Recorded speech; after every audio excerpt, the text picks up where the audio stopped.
Bonjour à tous. Aujourd'hui, j'ai vraiment la chance et le plaisir de recevoir maintenant une alliée, une nouvelle alliée YouTubeuse qui a un parcours qui m'a beaucoup interpellée, qui m'a beaucoup touchée. Et vous allez voir que dans son parcours, dans son approche, il y a beaucoup de vases communicants avec ma démarche du moment. Et cette femme que j'ai la chance de vous présenter m'a également amenée à rencontrer des percées dans mon parcours et j'ai énormément de reconnaissance et de gratitude de recevoir Chantal avec nous aujourd'hui. Alors, bienvenue Chantal. Merci à toi, Stéphanie. C'est un grand plaisir, un grand honneur et je te remercie du fond du cœur. J'ai beaucoup de gratitude parce que cette rencontre, c'est un cadeau, un beau cadeau de la vie et c'est vrai on s'est trouvés et c'est chouette. Merci. Merci beaucoup. Et Chantal, tu as un parcours qui est fort intéressant. On a parfois des cadeaux sur le parcours, des pivots, des prises de conscience et je trouve que ton histoire est un bon exemple de ces révélations que la vie nous offre à accueillir. Et j'aimerais que tu nous racontes ton parcours. Mais si tu veux, oui, effectivement. Moi, j'ai vraiment compris que la vie était un apprentissage, en fait. Mais je l'ai compris il y a peu de temps. En fait, moi, ça fait 10 ans à peu près que j'ai commencé à travailler sur moi. Parce qu'avant, je n'avais pas l'impression que j'avais besoin de faire un travail sur moi. Je me sentais pas très bien dans ma peau, mais je pensais que tout le monde était comme ça et que on devait vivre la vie tel un fardeau et qu'on devait avancer comme ça. Moi, je ne me posais pas trop de questions par rapport à ça et je suivais un peu la ligne tracée par mes parents, c'est-à-dire ils nous avaient inculqué la valeur travail. Et du coup, j'ai beaucoup, beaucoup travaillé.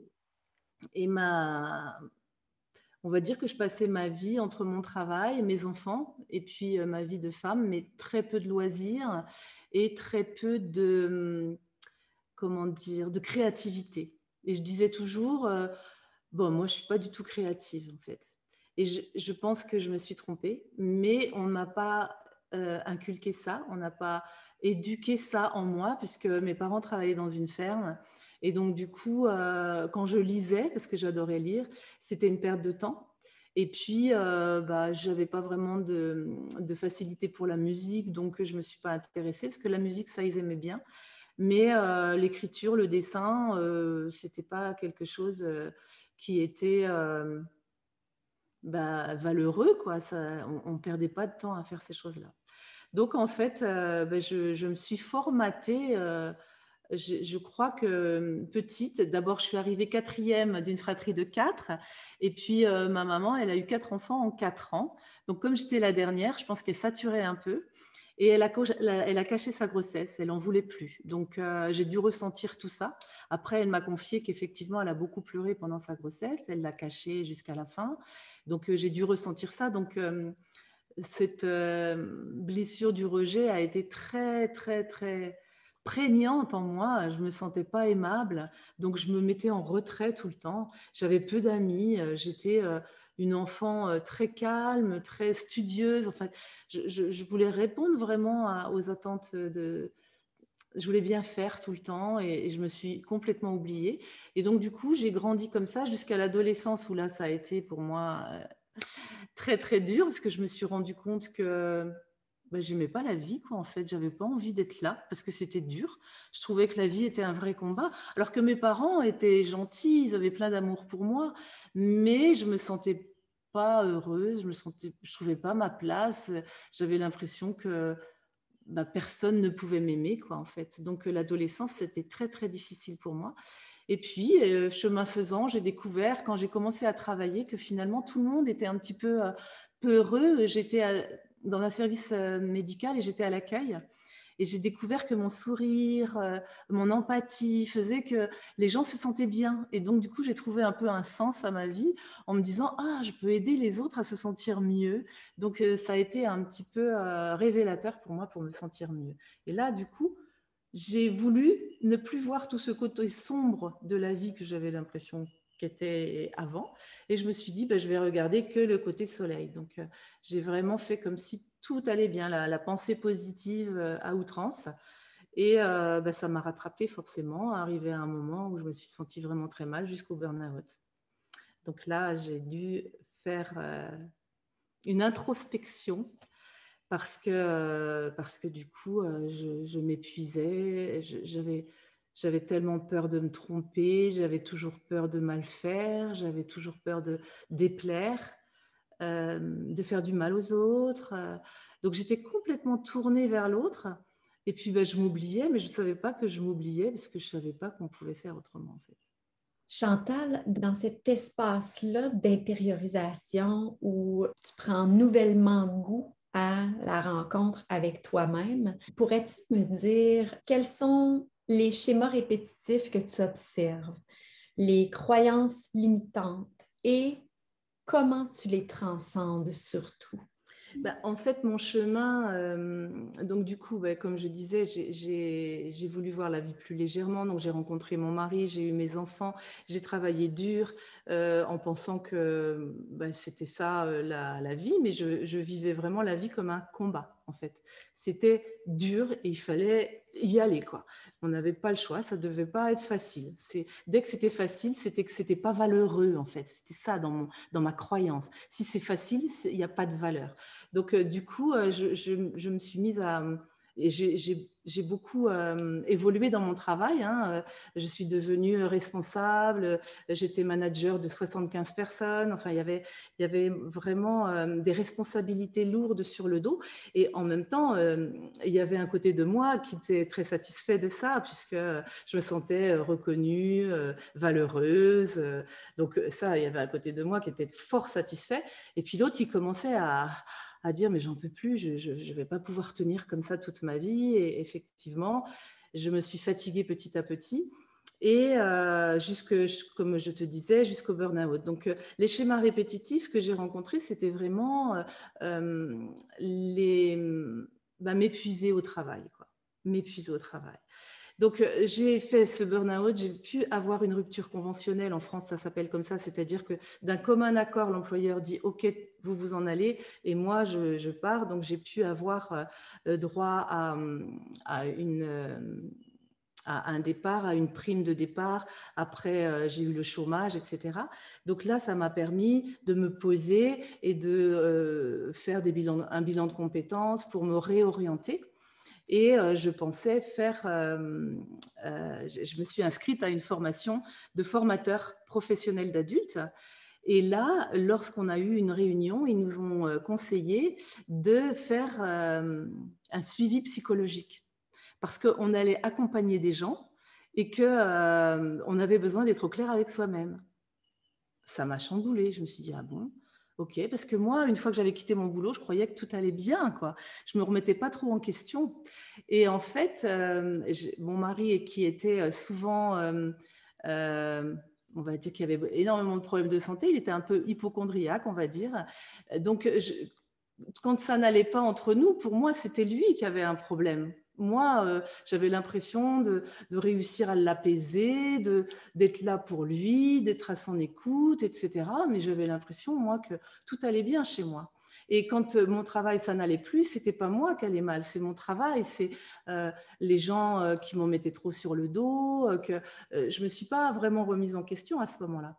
Et puis, chemin faisant, comme pour rentrer dans cette formation, il fallait faire ce travail psychologique, eh bien, je me suis prise au jeu, j'ai commencé, j'ai trouvé une psychologue qui m'a accompagnée, etc. Et ça, c'était vraiment une nouveauté pour moi. Et c'est là où j'ai pris conscience qu'il y avait plein de choses, plein de ficelles à tirer. Et là, ça a été le début de la découverte de soi. Hein. C'est vraiment le tout début. Et après, je n'ai pas arrêté de me faire aider. C'est vraiment apprécié cet espace de vulnérabilité dans lequel tu descends actuellement. Pour moi, ça, c'est un espace qui est sacré. C'est un espace qui est, c'est plus qu'un cadeau. Là, on dirait que le mot est trop petit pour ce que j'ai envie d'exprimer parce que c'est cet espace-là de rencontre dans l'authenticité à travers une professionnelle qui a fait des découvertes, qui a une expérience de vie, que je suis certaine que plusieurs vont pouvoir s'identifier ou cette rencontre va même possiblement pouvoir répondre à un éveil chez peut-être une ou plusieurs personnes. Alors, merci de nous partager cet espace-là. Merci. Dans ces découvertes, il y a eu entre autres le yoga Tout à et fait. ce rapport au corps. Et là, c'est là où on a beaucoup, beaucoup connecté dans les derniers jours, dans les dernières semaines. Cet éveil, donc, d'accueil dans le corps, de ce que les messages du corps nous partagent. Pourrais-tu nous partager quelques mots? Et j'aimerais aussi qu'on vienne à la création que ça a laissé monter en toi. Oui, tout à fait, oui, bien sûr. Parce que en fait, effectivement, comme j'étais pas bien du tout à mon travail, j'ai, j'ai toujours fait du yoga depuis l'âge de 18 ans. Et comme ça n'allait pas à mon travail, je me suis dit, mon cours hebdomadaire ne me suffit plus. Il faut que je creuse. Donc, j'ai commencé à faire des stages, etc. Et j'ai découvert que je pouvais faire, m'inscrire à une formation d'un week-end par mois. Et sur 4 ans. Et puis, au final, je pouvais éventuellement être professeur de yoga, avoir le certificat. Mais mon, dans mon intention, c'était pas ça, c'était vraiment de m'aider à y voir plus clair parce que je savais que d'aller vraiment chercher les réponses dans mon corps, ça me parlait déjà. Donc, j'ai commencé, après la rupture de mon travail, j'ai commencé cette formation de professeur de yoga. Et là, parce que j'avais eu un problème d'hernie discale, donc je n'ai pas pu trop être dans les postures, etc. Donc, j'ai beaucoup misé sur la méditation. Et la méditation, ça a été une vraie révélation pour moi. Parce que ça, vraiment, mais ça me faisait un bien monstrueux. Il y avait des prises de conscience qui venaient, il y avait une paix intérieure qui s'installait. Enfin, c'était vraiment, je me délectais de ça. Et donc, pendant cette année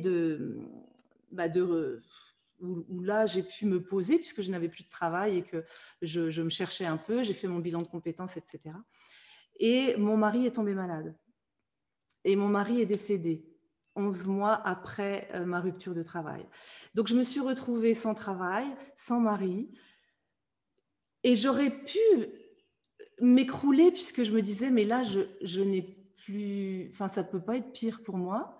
Alors que dans cet espace de vie où tout devait... où j'aurais pu être très malheureuse, j'ai senti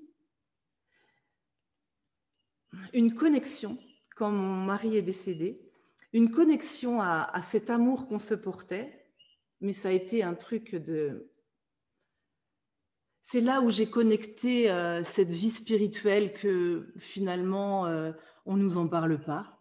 La mort, ça fait peur. On croit... Alors moi, j'ai toujours eu la conviction qu'il y avait quelque chose après la mort. Et là, c'est vraiment venu me confirmer ça. Parce que quand Jean-Claude est parti, j'ai eu comme des messages et j'ai senti que ce n'était pas moi qui parlais à l'intérieur de moi. J'avais l'impression d'être deux en moi. Et ça a duré mais vraiment 4 mois où j'étais... Et je me disais, c'est fou, avant j'avais tout pour être heureuse, je me sentais malheureuse. Et là, j'ai tout pour être malheureuse et je me sens heureuse. C'était un truc, mais impressionnant. Et j'avais cette force. Je ne disais pas, je veux être forte, mais j'avais cette force qui me portait là. Et donc, du coup, j'avais juste démarré cette formation de formateur professionnel. Les gens qui m'accompagnaient me disaient, mais Chantal, tu te rends compte de ce que tu es en train de vivre, mais tu es complètement lumineuse. Et je disais, mais oui, je sens qu'il y a quelque chose, il y a une force en moi, mais je ne peux pas vous expliquer. C'est au-delà de moi, quoi. C'est comme si il me berçait, il me portait. C'était très, très, très, très fort. Et pendant 4 mois, je me suis sentie portée. Je sens l'émotion chez toi. Et je me suis sentie portée. J'ai eu l'impression qu'on se retrouvait la nuit, qu'il me donnait des messages et que je vais t'en donner un parce que je trouve qu'il était fort. C'est que dans mon rêve, on se disputait et le message qu'il a voulu me laisser, c'était j'étais ça aussi, ne m'encense pas.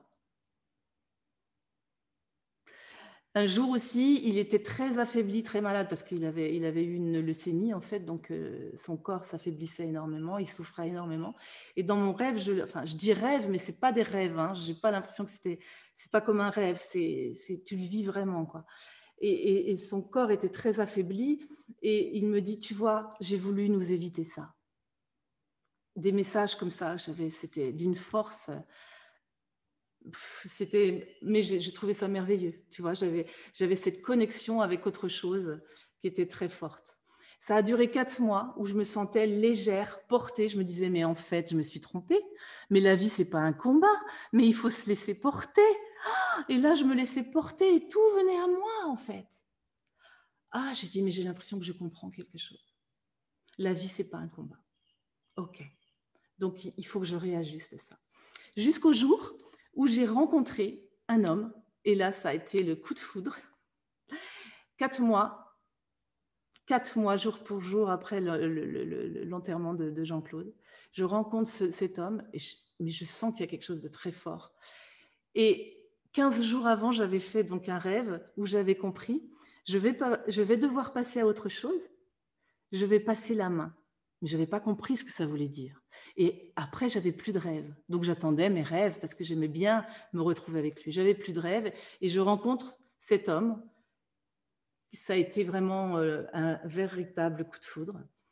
Et j'ai compris qu'en fait, c'est comme si mon mari, décédé, me disait « Mais tu ne vas pas rester toute seule. Voilà, tu vas rencontrer une autre âme qui va être là pour te soutenir. » Et moi, je n'étais pas prête. Je n'étais pas prête du tout. Je pleurais, je disais, mais si c'est toi qui m'envoies ça, mais attends un peu, c'est trop par rapport à mes enfants, par rapport à tout mon entourage. Ce n'était pas facile pour moi, ça. Et je l'ai accepté. Et tu vois, maintenant, ça fait 9 ans qu'on est ensemble et je suis très heureuse avec cet homme-là. Mais du coup, ça a été la première prise de conscience que il y avait quelque chose de bien plus fort que nous, cette vie, cette connexion à plus grand que nous. Alors, certains vont l'appeler l'univers, d'autres Dieu. Et c'est vraiment ça qui m'a... Même si je me doutais bien qu'il y avait quelque chose comme ça, parce que j'ai toujours cru, même si je ne me sens pas dans la religion, parce que, voilà, je trouve qu'il y a la culpabilité, les peurs qui sont venues à cause de cette religion. Mais je pense que cette connexion à la spiritualité, à quelque chose de plus grand que nous, m'a vraiment portée. Et donc, du coup, le yoga m'a aidée à être dans cette connexion via mon corps, parce que du coup, mon corps vient me parler. Et pendant, après, comme j'avais plus de travail et que il a fallu me remettre dans cette vie matérielle, c'est vrai que je dirais que même si je me sens toujours connectée un petit peu à mon défunt mari, maintenant, bien sûr, il est passé à autre chose, je me sens connectée à plus grand. La vie matérielle, elle est quand même pas très facile à vivre, donc il a fallu que je retrouve du travail. Donc, j'ai eu vraiment beaucoup de chance parce que même si je ne voulais pas être professeure de yoga à un moment donné, et j'ai travaillé sur mes croyances, et c'était quoi ma croyance? C'était être professeur de yoga, c'est pas un vrai métier. Tu vois, a fallu que je dénoue cette croyance pour me dire, mais si, pourquoi pas? Parce que j'avais l'impression que pour mes parents, c'était pas un métier assez difficile pour être valeureux. Donc, j'ai dénoué tout ça, tu vois, c'est vraiment un travail sur soi pour dénouer toutes ces croyances qui nous empêchent d'être vraiment là où on doit être. Et du coup, je suis devenue professeure de yoga, je suis devenue coach pour accompagner les autres pendant, on va dire, 6 ans. Je me sentais très bien, jusqu'en 2019 où j'ai recommencé à sentir une espèce d'oppression. Et j'étais pourtant dans une activité choisie qui me permettait d'avoir l'emploi du temps qui me plaisait, etc. Eh bien, j'ai recontacté les mêmes symptômes que quand j'ai fait mon burn-out. Et je me disais, oh là, c'est pas mon travail, là, c'est pas mon mari. Alors là, c'est quelque chose à l'intérieur de moi que je dois aller y voir d'un peu plus près, que j'avais pas encore mis la lumière. Tellement touchant ce parcours. Moi, c'est sûr que ton histoire me touche énormément parce que je trouve qu'il y a beaucoup de sagesse dans les enseignements et aussi tu as la force de l'enseignement par la parole. Ça coule comme un canot sur une rivière, là. C'est pour moi, les images sont très fortes, puis on te suit, puis c'est très... cette fluidité-là, puis cette cohérence-là dans ton histoire, en tout cas, là, elle se rend vraiment bien à nous. Alors ça, certainement, tu as ce don-là de partage, d'enseigner. Et ça amène tellement de... Je prends des notes pendant parce que je me dis, oh, je ne veux pas oublier ça, je ne veux pas oublier ça. Je trouve que c'est magique comme moment. Il y a une chose aussi que j'aime dans ce que tu as mentionné. Il y a plusieurs choses que j'ai aimées, en fait, mais j'ai noté l'imitation aux postures. Donc, cette écoute aussi, ce rapport à toi, ça, c'est quelque chose que tu m'as beaucoup enseigné, beaucoup encouragé aussi au fil des dernières semaines à écouter chez moi. Et ça, c'est très, très précieux, je trouve. Et c'est rare aussi qu'on le nomme. Donc, je t'en remercie. Les limitations face aux croyances, je pense que dans cet enseignement-là, tu nous amènes vraiment dans comment le transcender. Et puis, je suis certaine que ça va faire écho chez plusieurs autres aussi qui vont écouter cette entrevue qui est très, très magique. Ça m'amène aussi vers la création parce que cette découverte, c'est quand on se rapproche à l'intérieur, bien, ça laisse émerger des éléments. Autant au début de ton parcours, tu n'étais pas dans la création, autant maintenant, tu illustres toi-même tes propres œuvres, tu fais des dessins, mais aussi tu écris. J'aimerais que tu nous parles un peu de la venue, là, puisque c'est tellement contraire au début de ton parcours. Comment c'est venu? En 2019, je me suis sentie très mal et donc du coup, j'ai accepté de me dire, oh là, je ne vais pas jusqu'au burn-out, je vais me faire aider et j'ai rencontré une coach sur Internet qui m'a vraiment touchée dans ce qu'elle a exprimé. Et du coup, je me suis fait accompagner par cette personne. Et elle m'a dit, ben, je ne vais pas te former, parce que pendant 9 ans, je me suis formée à plein de méthodes, la PNL, le Reiki, la PBA, enfin bon, je me cherchais quoi en fait. Et elle me dit, je ne vais pas te former à une énième méthode, je vais te former à être toi-même. Et ça m'a touchée, parce que je sentais qu'il y avait quelque chose qui devait émaner de moi et que je ne savais pas faire, parce que, comme je t'ai dit, quand j'étais petite, j'étais très bonne élève, c'est-à-dire que je restais dans ce qu'on m'avait appris. Et pour le yoga, justement, j'étais aussi dans ça. Dans mes cours de yoga, je restais dans ce qu'on m'avait appris. Je n'osais pas faire preuve de créativité parce que j'avais peur d'être à côté de ce qu'il fallait. J'avais peur de pas faire bien, de mal faire. Ça, c'était une grande peur. Et donc, même dans mon yoga, du coup, il y a une part de créativité. Comme tu dis, je suis très à l'écoute des ressentis et c'est ça que je transmets par l'intermédiaire de mes cours de yoga maintenant. C'est d'être vraiment à l'écoute de ce qu'on ressent, parce que ce que j'ai compris de ces 2 dernières années, c'est que je le savais avant, mais là, je l'ai vraiment expérimenté, c'est que c'est notre ressenti qui nous guide dans la vie. Alors que nous, on nous a appris d'être à l'écoute de notre tête. C'est-à-dire, est-ce que ça va lui plaire à lui? Est-ce que ça va lui plaire à lui et à elle? Et comment je vais faire pour correspondre à ses attentes? Mais on est coupé de nous quand on est dans notre tête, dans le jugement, dans l'analyse, dans la comparaison. C'est ce qu'il y a de pire, la comparaison. Je n'ai pas arrêté de me comparer. Et ça n'a pas de sens puisqu'on est tous différents. Et on a une couleur et on a une forme différente. Et moi, j'aime bien prendre l'image du puzzle, parce que si on ne prend pas notre place, ben les autres, ils ne peuvent pas prendre leur place. Et comme j'ai jamais osé prendre ma place, j'ai peut-être empêché les autres de prendre leur place. Donc, c'est cette Céline Joyce Dway qui m'a aidée, qui m'a accompagnée pendant 1 an, m'a appris à cesser d'être à l'écoute de ma tête et de redescendre dans le cœur. Et ça a été une révélation pour moi. Et je vous assure, j'ai mis au moins 9 mois à comprendre, sur 1 an d'accompagnement, à comprendre ce dont elle voulait vraiment me parler et à comprendre ce que ça voulait dire. Et du coup, ça voulait dire que des fois, je me réveillais en pleine nuit, j'avais envie de dessiner ou d'écrire. Et là, je laissais faire. Et là, j'étais émerveillée de ce qui sortait. Je me disais, oh, mais c'est merveilleux. Et alors, dans la journée, des fois, je me disais, bah, ça serait bien que j'écrive. Donc, je remontais dans ma tête. Je me disais, alors comment je pourrais dire ça? Et ça venait pas. Il fallait que, et c'est pour ça que c'était plus facile la nuit, parce que la nuit, le mental, il lâche. On est plus dans son intuition. Vous savez, quand on se réveille et puis qu'il y a quelque chose... C'est tellement merveilleux ce qui vient à nous, là, on a envie d'écrire tout de suite. Donc moi, je me levais et j'allais écrire, et j'ai écrit énormément de textes, mais vraiment en connexion à mon cœur. Et là, aujourd'hui, je me sens vraiment dans la créativité. Vraiment. Alors que je ne savais pas que je savais ça. Je ne savais pas. Il y a un livre qui a découlé de ces textes. J'aimerais que tu nous le présentes et j'aimerais même te demander si possible de nous partager un extrait. Oui, tout à fait. Tout à fait. Donc, en fait, je l'ai appelé Sur le chemin de mon éveil, de cœur à cœur, parce que j'ai vraiment, comme je vous explique, j'ai vraiment parlé, mais je me sentais connectée à mon cœur quand j'écrivais. Et c'est vraiment des textes. Alors, vous allez voir, c'est un peu poétique, mais je ne sais pas pourquoi ça sort comme ça. Pour moi, c'est plus doux.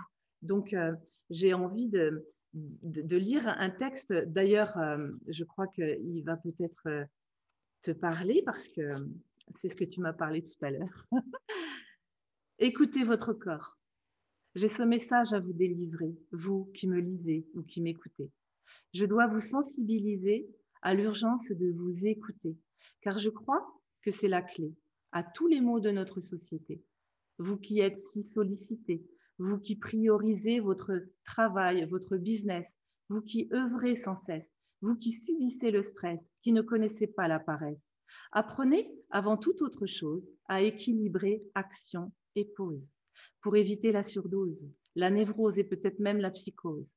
N'attendez pas d'être à bout. Écoutez-vous avant tout, car nous avons tous grand besoin de vous. Et si vous ne le faites pas, qui prendra soin de vous? S'écouter est souvent mal interprété, car confondu avec le fait de se lamenter. Mais cela n'est pas censé. Il est temps de vous réveiller. Apprenez à décoder lorsque votre corps vient vous parler. Et vous serez émerveillé de cette super capacité. Oui, votre corps vous parle à chaque instant. Et si parfois il vous semble limitant, ce n'est pas pour vous ennuyer, mais au contraire pour vous protéger de vous, qui allez parfois jusqu'au bout du bout. Je suis aussi passée par ce chemin-là et je pensais ne pas avoir le choix. Je ne savais pas être à mon écoute et j'ai fini en burn-out. Il est vrai que pour les comprendre, les choses par soi-même sont à apprendre. Et je sais aussi que mon expérience a malheureusement bien peu de chance de vous être vraiment utile, car cette écoute n'est pas facile.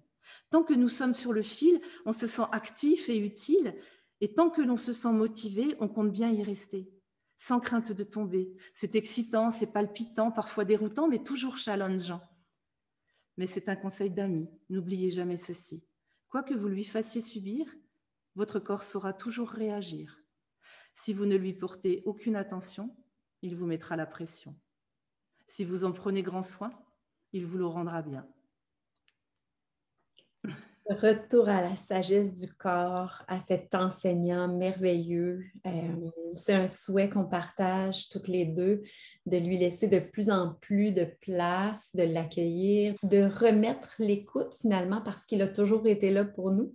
Mais je pense que c'est l'homme, l'humain, qui a plus écouté l'intelligence, l'intellectuel et qui a délaissé le corps. Et je trouve que ça fait vraiment un beau, c'est un texte qui rend honneur à cet allié parce que c'est plus qu'un véhicule, c'est ça, c'est la rencontre finalement ultime.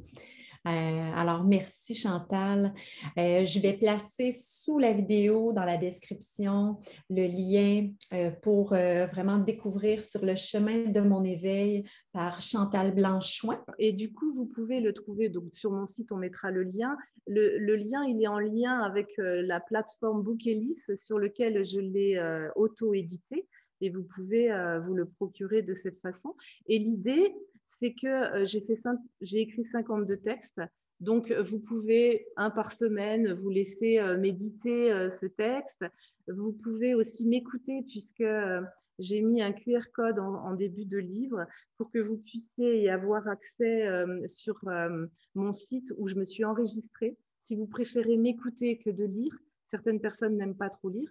Donc, en fait, voilà, vous pouvez le lire dans la chronologie que j'ai mise, mais vous pouvez aussi ouvrir. L'autre jour, une personne me dit oh, bah, moi, je ne suis pas très poème. Je dis écoute, c'est de la poésie, mais c'est surtout mon histoire et comment j'ai transcendé les choses. Et elle ouvre et elle tombe sur ma petite fille intérieure. Et là, elle me dit ah, ça me touche. Et je dis ben, en fait, c'est ça. C'est un livre qui touche, qui vient dénouer par des prises de conscience. Et donc, chacun pourra l'utiliser comme il en a envie. Ce n'est pas un livre qui se lit tout du long. C'est un livre qui vient nourrir ses réflexions, qui vient nourrir des prises de conscience. Et en fait, j'ai une personne que j'ai vue aujourd'hui et elle m'a dit, je trouve que c'est une courageuse autobiographie poétique parce que tu te mets à nu et c'est vraiment des prises de conscience qui nous parlent et qui nous font du bien. Donc, j'ai trouvé son témoignage sympa, donc je me permets de le livrer là parce que ça m'a beaucoup touchée en tout cas. Et je pense que le titre interpelle aussi énormément dans ce chemin-là d'éveil à soi, finalement, d'éveil à l'acceptation des défis, de nos croyances limitantes. Enfin, tout ce parcours que tu nous as raconté met bien la table. Et aussi, je trouve que c'est un bel élément sur ton parcours, ce livre-là, pour mettre en mots, mettre en images et aussi au son. Ça, c'est un bel élément parce que tu le rends bien aussi quand tu en fais la lecture. Alors, j'invite tous ceux et celles qui visionnent la vidéo à aller visiter la plateforme. Je vais placer le lien sous la vidéo et aussi à aller découvrir la chaîne YouTube de Chantal. Je vais également placer le lien sous la vidéo. Alors, vous allez vraiment pouvoir rencontrer cet univers-là. Et merci encore, Chantal, d'avoir partagé ce moment-là avec nous aujourd'hui. Oui, merci d'avoir parlé de ma chaîne parce qu'effectivement, c'est là où je fais de belles rencontres comme celle avec toi et je présente énormément de personnes. J'ai vraiment envie de mettre les gens en lien, les personnes qui sont en recherche de mieux-être avec des personnes qui sont en capacité à leur trouver, à les aider à trouver leurs propres solutions. C'est vraiment mon intention. Et comme je suis de plus en plus en lien avec moi-même, j'aime partager mes expériences. Alors là, ce sont des textes, mais je fais aussi des petites bulles de réflexion sur mes expériences du quotidien pour aider les personnes à prendre de la distance sur leurs propres expériences et à devenir plus conscients et à prendre de la distance aussi. En fait, on a toujours des soucis dans la vie, c'est normal, mais c'est la façon dont on les perçoit qui change complètement. Et donc, du coup, tout est métamorphosé dans notre vie quand on voit les choses différemment. Voilà.